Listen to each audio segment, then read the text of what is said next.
नमस्कार, स्वागत है आपका हमारे चैनल पर। मैं हूं आपके साथ शिप्रा सैनी।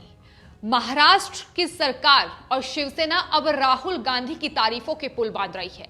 दरअसल महाराष्ट्र में शिवसेना और कांग्रेस को मिलकर सरकार चलानी है और केंद्र सरकार के खिलाफ खड़ा होना है। ऐसे में अब शिवसेना राहुल गांधी के तारीफों के पुल बांधने में जुट गई है।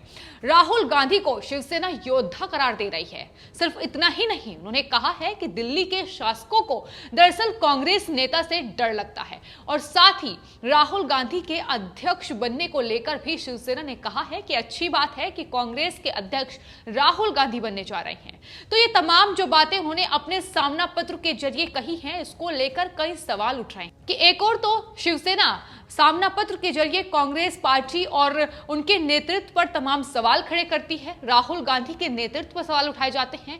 कहा जाता है कि दरअसल राहुल गांधी एक अच्छे व्यक्तित्व हैं, लेकिन उनका नेतृत्व अच्छा नहीं है और जिस तरीके से किसान आंदोलन और देश में मुद्दे चल रहे हैं, उन्हें कांग्रेस पार्टी विपक्ष के रूप में अच्छे से नहीं संभाल पा रही है। तो तमाम तरह से निशाना साधा गया। लेकिन अब चूंकि कांग्रेस का साथ शिवसेना को चाहिए महाराष्ट्र में सत्ता पर बने रहने के लिए, इसके लिए वो कहीं ना कहीं वो अब तमाम तरीके से कांग्रेस पार्टी और कांग्रेस पार्टी के नेता राहुल गांधी के तारीफों के पुल बांधने में लगे हुए हैं। आपको बता दें, सामना पत्र में कई बातें कही गई हैं। उसमें यह कहा गया है कि दिल्ली के शासकों को राहुल गांधी से डर लगता है।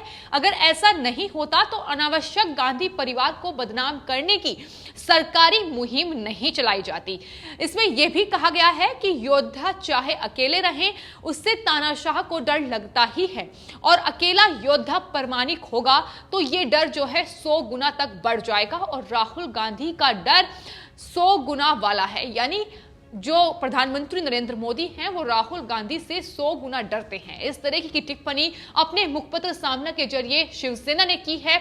आपको बता दें, ये वही शिवसेना है जिन्होंने हाल ही में अपने ही मुखपत्र सामना के जरिए राहुल गांधी के नेतृत्व पर सवाल उठाए, यूपीए गठबंधन पर कई सवाल उठाए। यूपीए जो गठबंधन है उसे एनजीओ करार दिया और कहा कि किस तरीके से तानाशाही जो रवैया है वो उसमें चल रहा है। तो तमाम तरीके के सवाल खड़े हुए, लेकिन अब अपनी ही बात से पलटती नजर आ रही है शिवसेना और अब वही शिवसेना कांग्रेस के जो नेता हैं राहुल गांधी, उनकी तारीफों के पुल बांधने में लगी हुई है। अब इसको लेकर तमाम लोग सवाल खड़ा कर रहे हैं कि आखिर क्या शिवसेना क्या चाहती क्या है, शिवसेना की नीति क्या है, क्या वो करने वाली है, कुछ समझ में नहीं आ रहा है। क्योंकि जिस तरीके से वो एक और केंद्र सरकार को निशाना बनाती है, दूसरी ओर कांग्रेस पार्टी को निशाना बनाती है, लेकिन वहीं कुछ ही वक्त के बाद वो बदलती नजर आती है। तो अब शिवसेना की जो ये नीति है ये समझ में नहीं आ रही है। लेकिन जिस तरीके से उन्होंने राहुल गांधी को लेकर अब टिप्पणी की है, उन्हें योद्धा करार देते हुए कहा है कि दरअसल देश में जैसे बीजेपी के पास नरेंद्र मोदी का विकल्प नहीं है, वैसे ही कांग्रेस के पास राहुल गांधी का कोई विकल्प नहीं है। शिवसेना ने अपने सामना पत्र के जरिए जो तमाम बातें कही हैं, दरअसल उसमें ऐसा लग रहा है कि शिवसेना को अब राहुल गांधी की कुछ ज्यादा ही चिंता सता रही है। क्योंकि शिवसेना ने यह भी कहा है कि इस बात का भी देश में खूब प्रचार किया गया कि दरअसल राहुल गांधी जो हैं वो कमजोर नेता हैं। उन्होंने कहा कि लेकिन वो अब भी खड़े हैं और लगातार सरकार पर हमला कर रहे हैं, सरकार के तमाम कार्यों की वो आलोचना कर रहे हैं जो गलत तरीके से हो रहे हैं। तो आपको बता दें कि दरअसल देश में किसान आंदोलन चल रहा है, कांग्रेस पार्टी उसमें बढ़ चढ़कर हिस्सा ले रही है, लेकिन उन्हीं के ही नेता राहुल गांधी विदेश फरार हो गए हैं। तो किस तरीके से राहुल गांधी का नेतृत्व देश में है, कांग्रेस पार्टी में है, ये साफ तौर पर जाहिर होता है। लेकिन सवाल वही है कि शिवसेना को कांग्रेस पार्टी का साथ महाराष्ट्र में चाहिए और उसकी ही सबसे बड़ी वजह यह है कि अब शिवसेना को राहुल गांधी की तारीफों के पुल बांधने पड़ रहे हैं।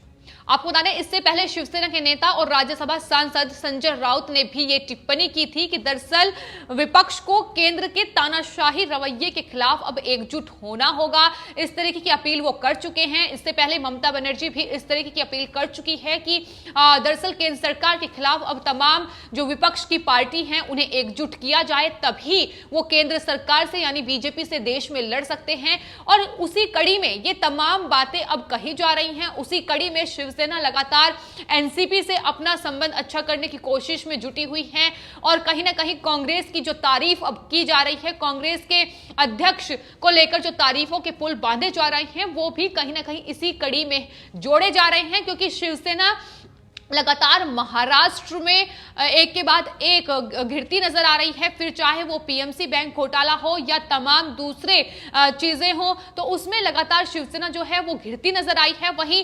कांग्रेस के साथ भी महाराष्ट्र में शिवसेना के जो संबंध है, जो गठबंधन है, उसमें भी दरार पड़ती नजर आई थी, क्योंकि जिस वक्त सामना पत्र में उन्होंने यूपीए गठबंधन को लेकर तमाम बातें कही, उसमें उनके अध्यक्ष को लेकर सवाल खड़े किए कि शरद पवार को यूपीए का अध्यक्ष बनाना चाहिए, यानी वो सोनिया गांधी को इसके लिए काबिल नहीं मानते। वहीं राहुल गांधी के नेतृत्व पर भी सवाल खड़े किए कि किस तरीके से किसान आंदोलन चल रहा है, लेकिन विपक्ष उसमें अपनी आवाज उठाने में ही नाकामयाब हो रहा है और यूपीए को उसने एक एनजीओ करार दिया था। ये तमाम बातें हैं जिनको लेकर लगातार महाराष्ट्र में शिवसेना और कांग्रेस के बीच मतभेद चल रहे हैं और वहीं दूसरी ओर औरंगाबाद शहर का नाम बदलने को लेकर भी शिवसेना और कांग्रेस आमने सामने हैं। नहीं महाराष्ट्र सरकार को गिराने तक की धमकी कांग्रेस के नेता दे चुके हैं और वहीं सोनिया गांधी भी पत्र लिख चुकी है। तो ये तमाम बड़ी बातें हैं जिसको लेकर महाराष्ट्र में शिवसेना और कांग्रेस आमने सामने हैं। मतभेद दोनों ही पार्टियों में जारी है और उसका ही ये नतीजा है कि अब शिवसेना को कांग्रेस की तारीफ करनी पड़ रही है।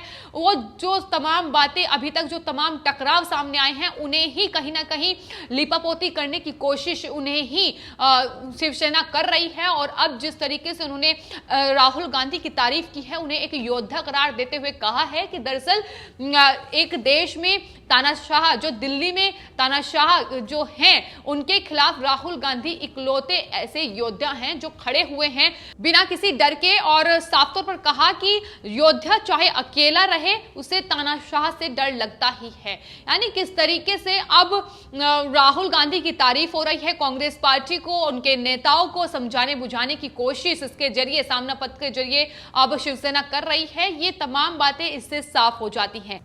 आपको बता दें, सामना पत्र के जरिए शिवसेना ने एक बड़ा आरोप केंद्र सरकार पर लगाया है कि दरअसल गांधी परिवार को बदनाम करने की साजिश रची जा रही है और साथ ही ये भी लिखा गया है कि लड़ाका अकेला भले रहे, उसे तानाशाह को डर लगता है और अकेला योद्धा परमाणिक होगा तो ये डर 100 गुना बढ़ जाएगा। यानी राहुल गांधी को इतना बड़ा योद्धा करार दे रहे हैं और ये देश की जनता बखूबी जानती है कि आखिर किस तरीके से खुद कांग्रेस पार्टी देश में इस वक्त राजनीति कर रही है। इस वक्त देश के तमाम राज्यों में वो किसान आंदोलन को किस ओर मोड़ रही है, किस ओर दिशा दे रही है, किस तरीके से भ्रम फैलाने की पूरी कोशिश की जा रही है। तो कौन किसको बदनाम कर रहा है, देश की जनता भली भांति जानती है। उसमें शिवसेना को जरूरत नहीं है कूदने की, क्योंकि शिवसेना को लेकर भी अब देश की जनता तमाम सवाल खड़े कर रही है। उद्धव सरकार किस तरीके से अपना रवैया रखे हुए है, किस तरीके से अब वो गांधी परिवार की भाषा बोल रही है, इसको लेकर भी तमाम सवाल खड़े हो रहे हैं। देश की जनता यह कह रही है कि दरअसल एक पप्पू तो कांग्रेस पार्टी ने अपना तैयार किया हुआ है, राहुल गांधी, लेकिन वहीं दूसरी ओर आदित्य ठाकरे एक ऐसे ही नेता बनकर उभरेंगे। तो इस तरीके के सवाल अब देश की जनता भी कर रही है, क्योंकि शिवसेना लगातार कांग्रेस की ही भाषा अब महाराष्ट्र में बोलती नजर आ रही है। वो केंद्र सरकार पर जिस तरीके से हमलावर है, जिस तरीके के झूठे आरोप लगातार बीजेपी और सरकार पर सवाल खड़ा कर रही है, उसको लेकर अब जवाब भी उन्हें मिल रहा है और लगातार मिलता रहेगा। क्योंकि शिवसेना जो राजनीति कर रही है वो बेहद शर्मनाक है। बेहद जिस तरीके से एक और वो कांग्रेस पर निशाना साधती है, वहीं दूसरी ओर उससे लीपापोती करने के लिए वो राहुल गांधी की तारीफ कर देती है। तो एक राजनीति भी सही से नहीं कर पा रही है शिवसेना महाराष्ट्र में। और नतीजा आने वाले वक्त में जब बीएमसी के चुनाव होंगे तो देखने को मिल जाएगा कि आखिर किस तरीके से महाराष्ट्र में न सिर्फ शिवसेना बल्कि कांग्रेस पार्टी और एनसीपी भी एक दूसरे से भले ही राज्य में साथ हो, लेकिन बीएमसी चुनाव में ये अलग अलग चुनाव लड़ने वाली हैं। और आने वाले वक्त में यही देखना होगा कि किस तरीके से इन तीनों ही पार्टियों का नेतृत्व वहां रहता है। फिलहाल जिस तरीके की राजनीति है उसे लेकर 100 सवाल अब खड़े हो रहे हैं।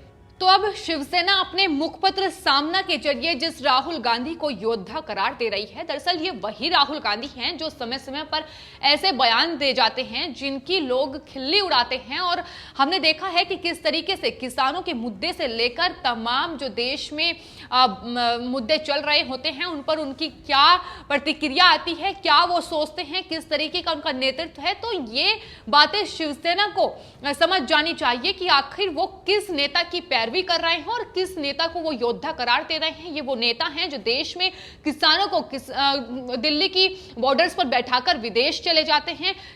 देश में क्या चल रहा है ये उन्हें मालूम ही नहीं होता है। तो शिवसेना किस नेता की पैरवी कर रही है ये उन्हें एक बार जरूर सोच लेना चाहिए। फिलहाल आपकी इस पूरे मामले पर क्या राय है हमें कमेंट बॉक्स में जरूर लिखें और चैनल को सब्सक्राइब करें। धन्यवाद।